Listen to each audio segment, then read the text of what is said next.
Today marks the end of Erik Ten Hag's first week of preseason training as Manchester United new manager.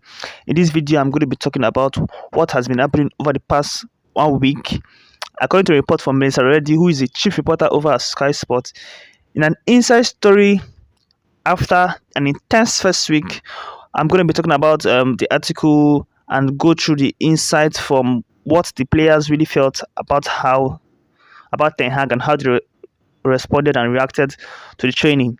It should be an interesting video. If you enjoy it by the end of it, do not forget to subscribe. Click on the subscribe button at the bottom right hand corner and hit the notification bell so that you get notified anytime I post a new video.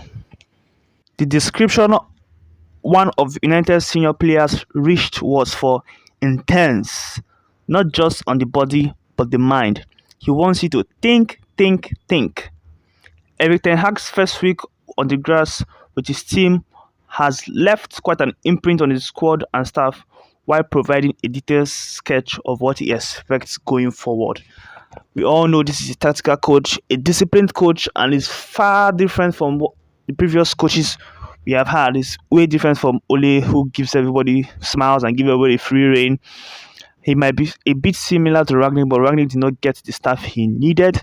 But this is Erik Ten Hag, and I'm happy at what is coming out from the training session. Is intense. It's not just the body but the mind. He wants you to think, make good decisions, and yeah, just 1 week he's making impact.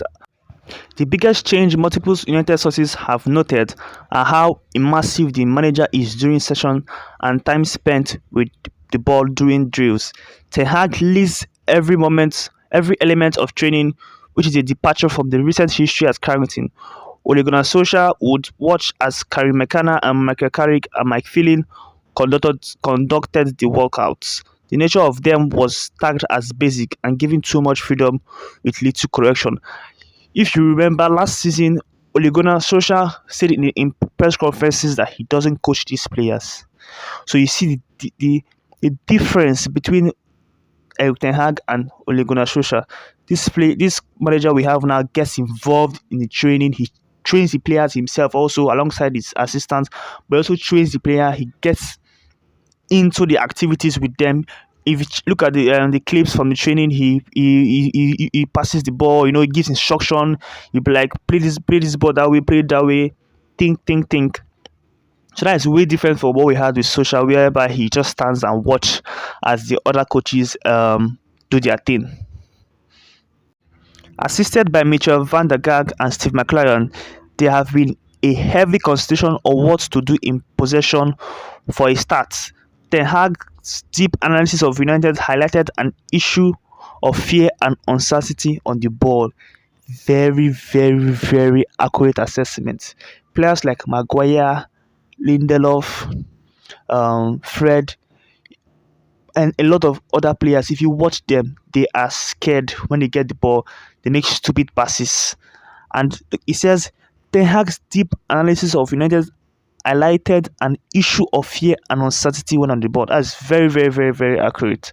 And wow, I'm really excited to see how we're going to play. How he's going to change his players' mentality. Those that are not going to change, of course, they're going to go. But I'm excited on how we are going to play. This is a proper coach, a well developed and a tactician, a coach that knows how he wants to play and knows how to implement his play on these players. And everything coming out from this training is just very impressive. Although it's not about what comes out, we would like to see how the players implement this in games. But spot on. Ten Hag is determined to have players comfortable on the ball and making decisions with surety. The Dutchman steps in each time a directive is not carried out properly, guiding players through exactly how he wants it to be done. Not good enough, give me the maximum has been a repeated Ten Hag line, which is offset by the encouragement he offers when the highest level is achieved. Like I said before, this is a proper manager. You offer encouragement to correct a player and offer praise when a player does what you want them to do. Very impressive. I just can't wait for the rest of the squad to come back, and so everybody can get right into it. But we have seen that he wants 100% from these players. Nothing less than 100%. Good isn't good enough. He wants more.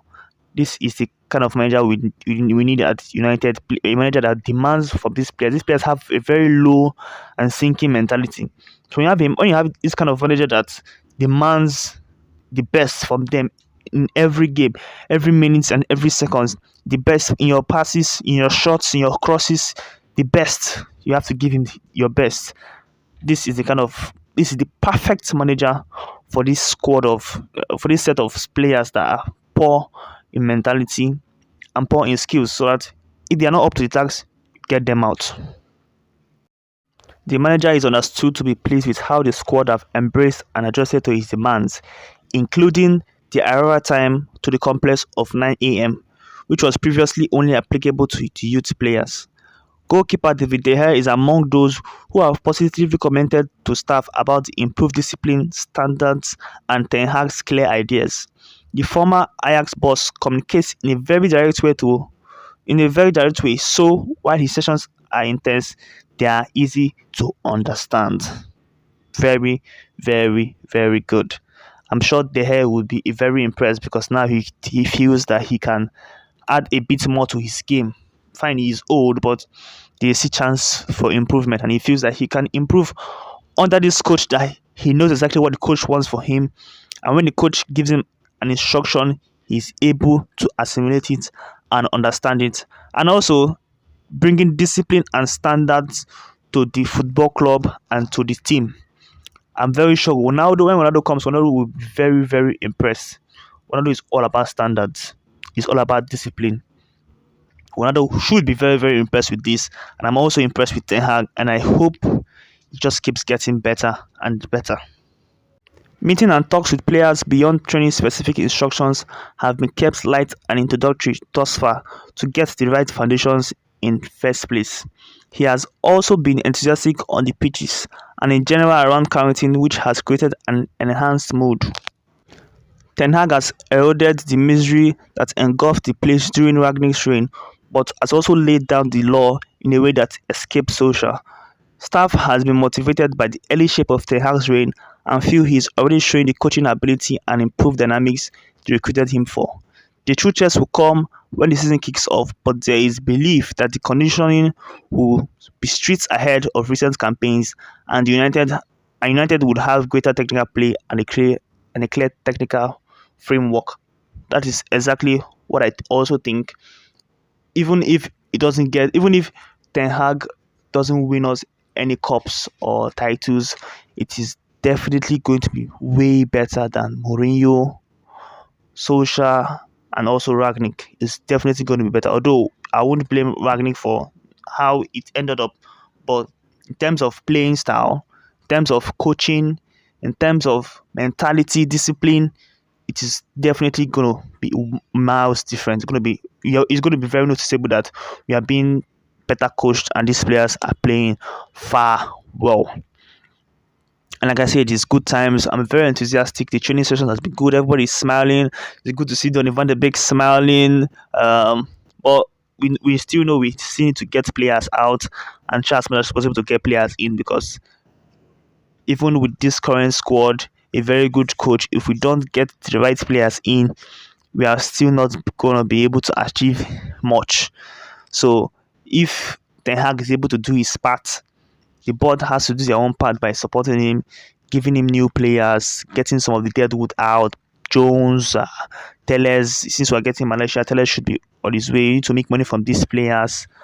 Get out. Players need to go, basically, both loans and permanent deals, but players need to go. So let's see what happens. And if you enjoyed the video, you know what to do. And that was all for now. Don't forget to like this video, leave a comment in the comment section, share this video to fellow United diehard fans, and most importantly, please, we're trying to build a community. Please, if you're not subscribed to the channel, please subscribe. This is for the Manchester United diehard fans. Don't forget to leave a comment, give your thoughts on everything I've said, and engage. Thank you for watching this video. See you next time.